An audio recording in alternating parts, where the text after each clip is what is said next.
Hello everyone, YouTube पर मौजूद spoken English सीखने के सबसे आसान कोर्स की आज हम करने लगे हैं क्लास नंबर 23। ये कोर्स हमने डिजाइन किया है उन दोस्तों के लिए जो बगैर ग्रामर सीखे फर इंग्लिश बोलना चाहते हैं। तो चलिए दोस्तों, हजारों रुपए का कोर्स जो आपको करवाया जा रहा है बिल्कुल फ्री। आज से ही क्लास नंबर 1 से इस कोर्स का आगाज कर लें और अपनी स्पोकन इंग्लिश को दिनों में इंप्रूव कर लें। चलिए क्लास नंबर 23 का आगाज कर लें। दोस्तों, हमारी लाइफ में अक्सर ऐसी सिचुएशंस आती रहती हैं कि जिसमें शुरू में हमने कुछ और ही करने का माइंड बनाया होता है, कुछ और ही करने का प्लान किया होता है, सोचा होता है या डिस्कस किया होता है, लेकिन आखिर में चलकर हमें कुछ और ही करना पड़ जाता है या हम कुछ और ही कर लेते हैं। ऐसी सिचुएशंस को इंग्लिश में डिस्क्राइब करने के लिए हमारे पास ये बहुत ही प्यारा स्ट्रक्चर मौजूद है, टू एंड अप और फिर वर्ब की आईएनजी वाली फॉर्म। यहां हम उस काम की बात करेंगे जिसको फाइनली करने का फैसला किया गया है। और ये वाला स्ट्रक्चर अक्सर पास्ट के जो इवेंट्स हैं, पास्ट में जो काम हुए हैं, फाइनली करने पड़े हैं, उनको बताने के लिए अक्सर ये वाला स्ट्रक्चर यूज किया जाता है। और पास्ट में ये कुछ ऐसे यूज होगा, एंडेड अप। ठीक है, किसी ने फाइनली ऐसा किया। तो ऐसी सिचुएशंस को बताने के लिए हम ये वाला स्ट्रक्चर यूज कर सकते हैं। दोस्तों, आपके सामने कुछ एग्जाम्पल सेंटेंसेस हैं जिनसे आपको ये वाला स्ट्रक्चर बिल्कुल क्लियर हो जाएगा। इन सब उर्दू सेंटेंसेस को पढ़ते ही आपको पता चल जाएगा कि पहले सिचुएशन या प्लान या डिस्कशन कुछ और ही करने की हुई थी, लेकिन अब कुछ और ही करना पड़ा है। जैसे बारिश की वजह से घर पर ही रहना पड़ा, जाना जू था लेकिन पार्क चले गए, कम खरीदना था पूरा खरीदना था लेकिन ज़्यादा खरीद लिया, हमेशा ही ज़्यादा खरीद लेता हूँ। ठीक है, आदत बन गई है ज़्यादा चीज़ें लेने की, आखिरी लम्हे में फ़ैसला बदल लिया, पहले कुछ और ही कहा था करने को। तो यहाँ पर सारे सेंटेंसेस में आपको वाज़ेह तौर पर पता चल रहा है कि पहले प्लान्स डिस्कशंस कुछ और हुए थे या माइंड कुछ और बना था, लेकिन अब कुछ और ही करना पड़ गया। दोस्तों, अब ज़रा इन्हीं बातों को इंग्लिश में कैसे बोलना है ये सीख लेते हैं। सबसे पहली और इम्पॉर्टेंट बात, आपने हमेशा वर्ब के साथ आईएनजी लगाना है। याद रहेगा, स्टेइंग, गोइंग, बाइंग, चेंजिंग, तो आईएनजी लाजमी है। एंडेड अप से पहले सब्जेक्ट आ जाएगा। उस शख्स के लिए आप उसका नाम भी यूज कर सकते हैं, उसके लिए प्रोनाउन भी यूज कर सकते हैं, रिलेशन, प्रोफेशन, जैसे डॉक्टर, माय फादर। ओके, उसके लिए आपने जो भी सूटेबल हो, नाउन, प्रोनाउन, यानी सिंपली सब्जेक्ट आ जाएगा यहां पर और फिर एंडेड अप, और उसके बाद उस काम के बारे में आपने बोलना है जो आखिर में किया गया है। ठीक है, जैसे यहां पर stay home, go to the park, buying more, okay, buying more than I need, और फिर चेंजिंग हर माइंड। तो ये एक्शंस हैं, change, buy, go, studying, right. तो इनकी हमने आईएनजी वाली फॉर्म यूज की हुई है और उसके बाद सेंटेंस का बाकी हिस्सा है। दोस्तों, याद रहेगा, एंडेड अप और फिर आईएनजी वाली फॉर्म। ओके, एक दफा सेंटेंसेस को पढ़ लें। They ended up going to the park. They ended up going to the park. यानी पहले उनका माइंड कुछ और था, लेकिन फाइनली उन्होंने ये वाला डिसीजन लिया कि पार्क जाएंगे। I always end up buying more than I need. I always end up buying more than I need. Okay, उसकी आदत है बहुत सारी चीज़ें इकट्ठी करने की, तो वो ये बोल रहा है कि मैं हमेशा चीज़ें ज़्यादा खरीद लेता हूँ। ठीक है, ओके, यानी आखिर उसकी यहां पर होती है। She ended up changing her mind at the last minute. She ended up changing her mind at the last minute.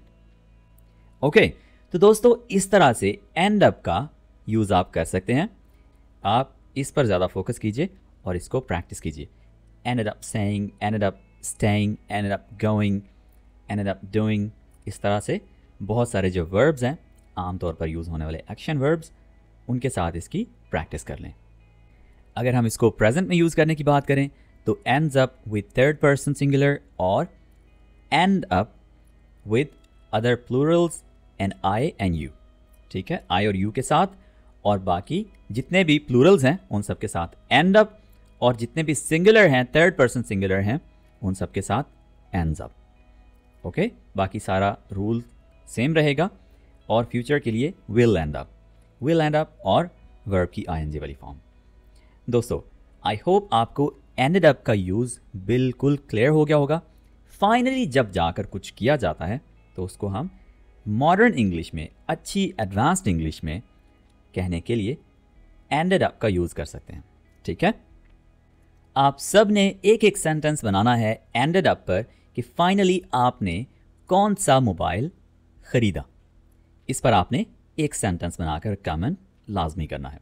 और एक और प्रैक्टिस भी आपने लाजमी करनी है, इन सब प्रोनाउंस के साथ एक एक दफ़ा एंडेड अप की कॉन्जुगेशन लाजमी करनी है। जैसे ही ended up, she ended up, it ended up. अगर कोई इवेंट वगैरह है, कोई सेरेमनी है, अगर कोई डॉक्टर है उसके लिहाज से, कोई प्रोफेशन है आप उस लिहाज से कह सकते हैं द डॉक्टर एंडेड अप। ठीक है, रिलेशनशिप आपका है, my father ended up, they ended up, we ended up, you ended up and I ended up. ठीक है, इस तरह से आप अगर एक एक दफ़ा इन सब के साथ इसकी प्रैक्टिस कर लेंगे बोलकर, तो आपको फ्लुएंटली इंग्लिश बोलने में बड़ी आसानी हो जाएगी। Alright my friends, let's continue and learn our second English structure, जो कि है करने का कोई फ़ायदा नहीं। इसको हम इंग्लिश में कहने के लिए यूज़ करेंगे no point in और उसके बाद वर्ब की ing वाली फॉर्म। ठीक है, उर्दू के कुछ सेंटेंसेस देख लीजिए। इंतज़ार करने का कोई फ़ायदा नहीं, बहस करने का कोई फ़ायदा नहीं, इस पर रोने का कोई फ़ायदा नहीं, अब जाने का कोई फ़ायदा नहीं। इन सब बातों को कहने के लिए हम शुरू करेंगे no point in. No point in, मेरे साथ साथ प्रैक्टिस कीजिए। नो पॉइंट इन और उसके बाद वो काम जिसके करने का कोई फ़ायदा नहीं। इतनी बात का मतलब है कोई फ़ायदा नहीं। और यहाँ हम कहेंगे कि क्या करने का कोई फ़ायदा नहीं, उस काम के बारे में हम यहाँ बात करेंगे। No point in arguing, no point in crying over it, no point in going now. Okay, तो इस तरह से आप बड़ी ही आसानी से किसी भी काम के बारे में अगर आप कहना चाहते हैं कि इसके करने का कोई फ़ायदा नहीं है, ये यूज़लेस है, तो आप इस बहुत ही प्यारे स्ट्रक्चर का यूज़ कर सकते हैं। यही बात अगर आपने माजी के लिए कहनी हो कि करने का कोई फ़ायदा नहीं था, तो आप कहेंगे was no point in, there was no point in doing this. ठीक है, इसके करने का कोई फ़ायदा नहीं था। There was no point in waiting. Okay, present के लिए यानी ज़माना हाल के लिए आप कहेंगे there is no point in waiting, there is no point in waiting. ठीक है, तो आप प्रेजेंट के लिए कि उसके इंतज़ार करने का कोई फ़ायदा नहीं है। ठीक है, इंतज़ार करने का कोई फ़ायदा नहीं है, तो आप इज़ नो पॉइंट कह सकते हैं। ओके, फ्यूचर के लिए आप कहेंगे will be no point in, will be no point in waiting. ठीक है, will be no point in waiting. तो इस तरह से आप प्रेजेंट, पास्ट एंड फ्यूचर के लिए, तीनों टेंसेस के लिए आप ये वाला स्ट्रक्चर यूज़ कर सकते हैं। करने का कोई फ़ायदा नहीं, इसी बात को हम इस स्ट्रक्चर का यूज़ करते हुए भी बोल सकते हैं इंग्लिश में, it's useless to. It's useless to, अगर आप इन दोनों को कंपेयर करें कि no point in waiting, no point in waiting और इट्स यूज़लेस टू वेट। ठीक है, ये सिंपल स्ट्रक्चर है, बेसिक। ओके, लेकिन ये वाला अच्छा एडवांस्ड और मॉडर्न स्ट्रक्चर है। तो आपको कौन सा ज़्यादा पसंद है, इट्स यूज़लेस टू वेट और no point in waiting? Comments में लाजमी बताइएगा। ओके, यहाँ पर आपने बेस फॉर्म यूज़ करनी है। It's useless to wait, it's useless to argue, it's useless to cry over it, it's useless to go now. ठीक है, आप ये वाले ज़्यादा पसंद कर रहे हैं या इट्स यूज़लेस वाले? ओके, मूविंग ऑन, हमारा थर्ड स्ट्रक्चर सीख लेते हैं, जो कि है ऐसा लगता है या ऐसा नज़र आता है, ऐसा दिखाई देता है। इस बात को हम इंग्लिश में कहते हैं appear to और base form of the verb. ठीक है, एग्जाम्पल सेंटेंसेस से हम इस स्ट्रक्चर को परफेक्टली सीख लेते हैं। देखिए दोस्तों, वो थकी हुई नज़र आती है, appears to। ओके, वो मसरूफ नज़र आती है, appears to। मंसूबा यानी प्लान, प्रोजेक्ट मुश्किल नज़र आता है, यानी लगता है। ठीक है, कमरा साफ नज़र आता है। ओके, थकी हुई नज़र आती है, appears to be tired, he appears to be tired। Okay, याद रखिए अगर यहाँ पर दे हो तो they appear, यहाँ पर s नहीं होगा। ये हमने याद रखना है कि जब थर्ड पर्सन सिंगुलर हो तो वर्ब के साथ s आएगा। अगर प्लूरल हो, आई हो या यू हो तो हम appear कहेंगे, ठीक है, s नहीं लगाएंगे। appears किन के साथ होगा? he, she, it, कोई भी सिंगुलर नेम है, यानी एक बंदे का नाम या उसके लिए हम जो प्रोफेशन बोल रहे हैं या हमारा जो उसके साथ रिलेशनशिप है। My brother, my sister, my cousin, my father appears to be tired, my sister appears to be tired, ठीक है। लेकिन अगर हमें कहना है माई ब्रदर्स तो हम फिर यहाँ पर एस नहीं लगाएंगे। My brothers appear to be active, okay. तो एक दफ़ा ज़रा सारे प्रोनाउंस के साथ कॉन्जुगेशन प्रैक्टिस कर लें। He appears to be, she appears to be, it appears to be, the doctor appears to be, my father appears to be, they appear to be, we appear to be, you appear to be, I appear to be, okay? और फिर tired, busy, worried, कुछ भी, ठीक है, okay. जी दोस्तों, अब तक हमने अपीयर टू बी बहुत अच्छी तरह से सीख लिया है। ऐसा लगता है या ऐसा नज़र आता है, ऐसा फील होता है को एक और तरह से भी कह सकते हैं, सीम टू, ठीक है, seem to. She seems to be tired, she seems to be tired. तो अपीयर्स टू बी या सीम्स टू बी दोनों एक ही तरह के हैं, बराबर के लेवल के हैं, तो आप कोई सा भी यूज़ कर लीजिए, दोनों बहुत अच्छे हैं, ओके। और इनमें कोई डिफरेंस भी नहीं है, अपीयर टू और सीम टू। आप सीम की जगह बस अपीयर लिख लें, बस काफ़ी है। तो इन सेंटेंसेस को एक दफ़ा सीम के लिहाज से चेंज कर लेते हैं। She seems to be busy, the project seems to be difficult, the room seems to be clean. Past में कैसे यूज़ करेंगे? Appear to be, appear to be, ठीक है। और प्रेजेंट में ये हमने अभी अभी सीखा है दोस्तों, ठीक है। आगे बढ़ते हैं और इसी स्ट्रक्चर को थोड़ा मज़ीद डिटेल में देखते हैं कि अगर हमें इस स्ट्रक्चर के नेगेटिव एंड इंट्रोगेटिव सेंटेंसेस बनाने पड़ें तो कैसे बनाएंगे। यानी अगर हमें कहना हो कि कोई ऐसा नहीं लगता, ऐसा नहीं नज़र आता, तो कैसे बोलेंगे? या ऐसा नहीं लगा, कोई ऐसा नहीं दिखा, ऐसा नज़र नहीं आया, तो आप पास्ट के लिए कैसे कह सकते हैं? देखिए, आपने जो सिंपल अफर्मेटिव सेंटेंस है वो तो आपने कह लिया। नेगेटिव कहने के लिए आप कहेंगे didn't appear to, didn't appear to, यानी ऐसा नहीं लगा, ओके। और क्या वो ऐसा लगा, ये बात कहने के लिए आप डिड और फिर उस चीज़ के बारे में जिसके बारे में आप पूछना चाह रहे हैं कि क्या वो ऐसी नज़र आई, आप उसका नाम यहाँ बोल लेंगे, जैसे room. Did the room appear to be clean, क्या रूम साफ लगा, साफ दिखा, साफ नज़र आया, ओके।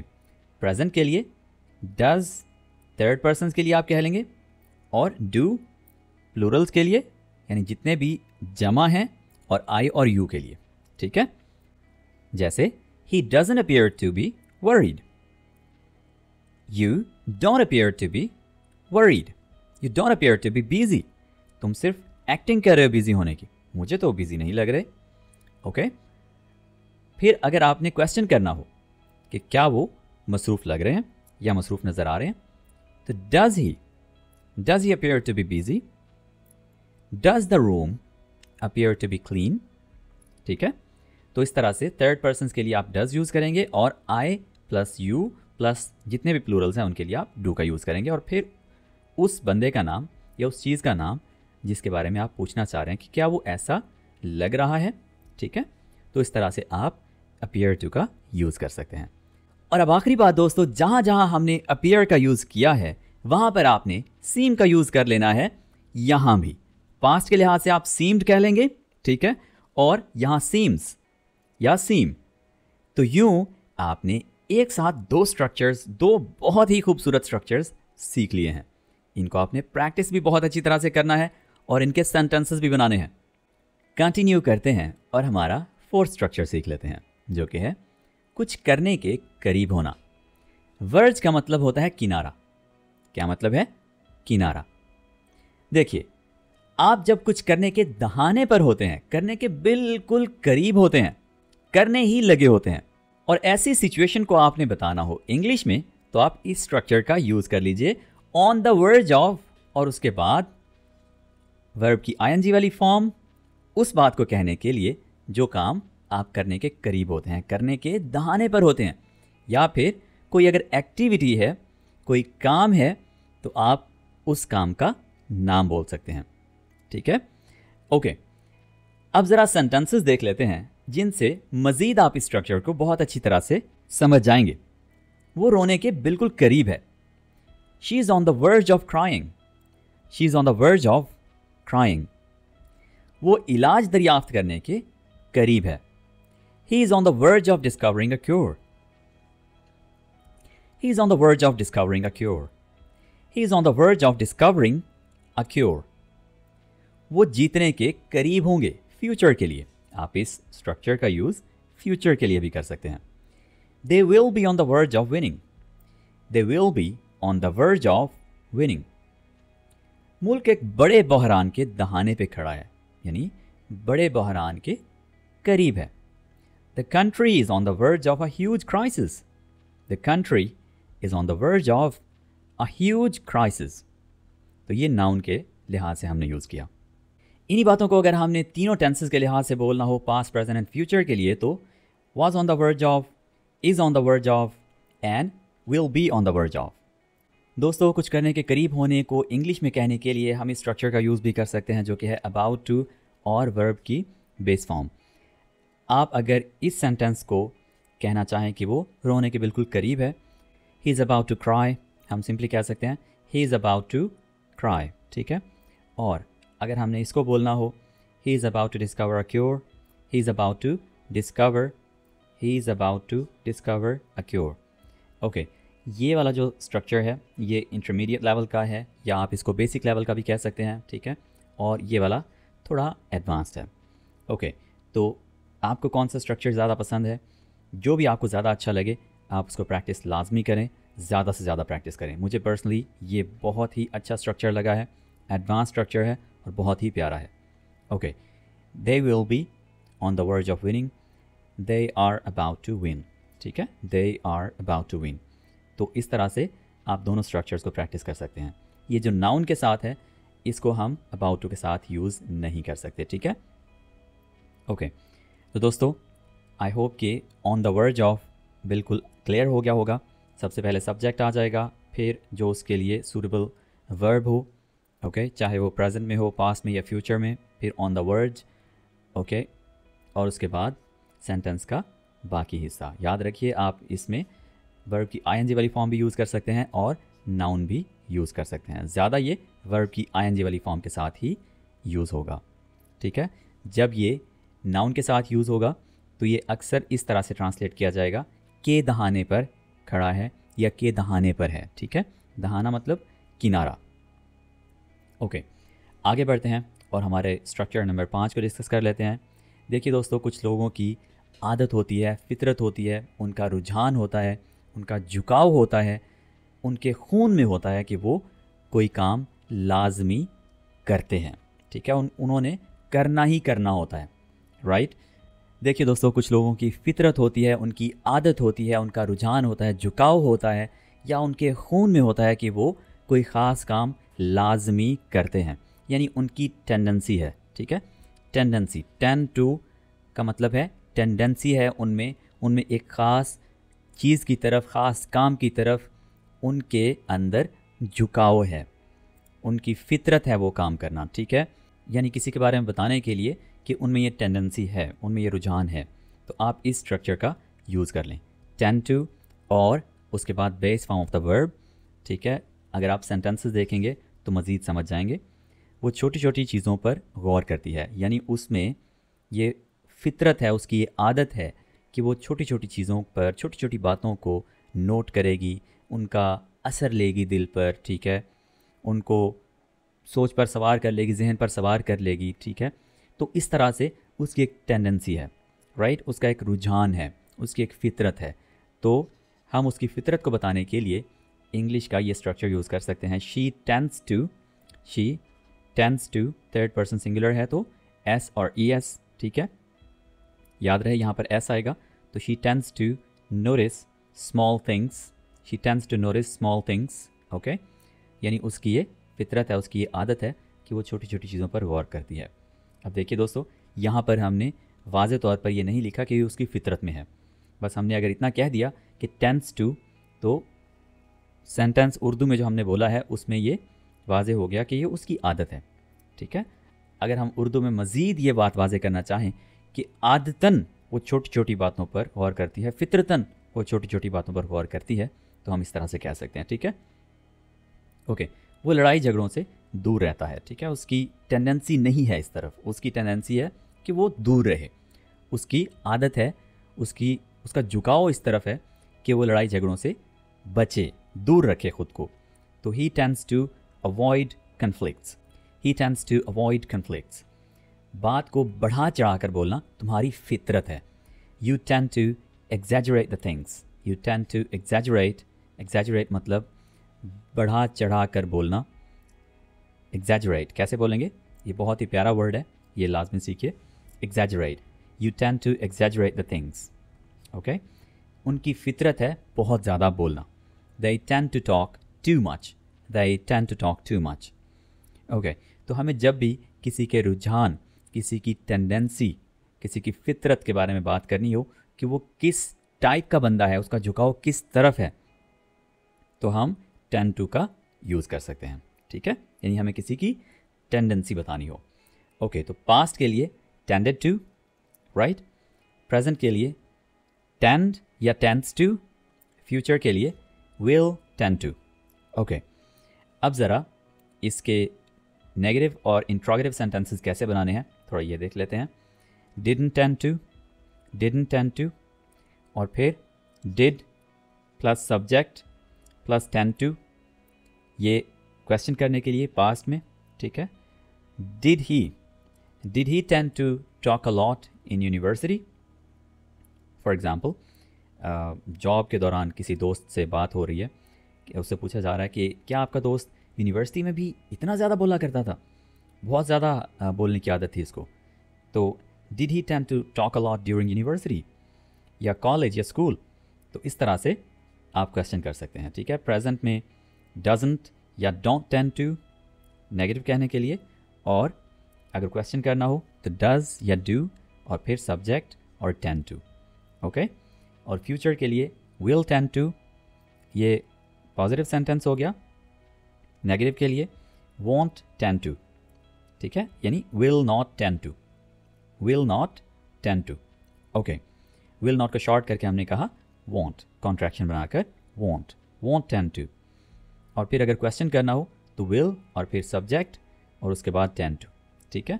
इस तरह से आप बड़ी ही आसानी से टेंड टू को पास्ट, प्रेजेंट एंड फ्यूचर में यूज़ कर सकते हैं और इसके डिफरेंट नेगेटिव और इंट्रोगेटिव सेंटेंसेस भी बना सकते हैं। जी दोस्तों, मेरी बारी होती है ख़त्म और आपकी बारी शुरू होती है अब। आपने तमाम स्ट्रक्चर्स को एटलीस्ट एक सेंटेंस में प्रैक्टिस लाजमी करना है। ख़ुद का एक सेंटेंस एटलीस्ट लाजमी बनाएं और कमेंट्स में अपनी प्रैक्टिस चेक करवाएं। हम आपकी प्रैक्टिसेस लाजमी चेक करते हैं, जहाँ पर मिस्टेक्स को पॉइंट आउट करते हैं। और इन्हीं स्ट्रक्चर्स के रिलेटेड अगर आपका कोई और क्वेश्चन है या इस कोर्स के या क्लासेस के रिलेटेड आपका कोई भी क्वेश्चन है, कोई भी बात है, तो feel free to ask us in comment box, हम आपको लाजमी रिप्लाई करते हैं। आज के लिए इतना ही, मिलते हैं अगली वीडियो के साथ बहुत जल्द।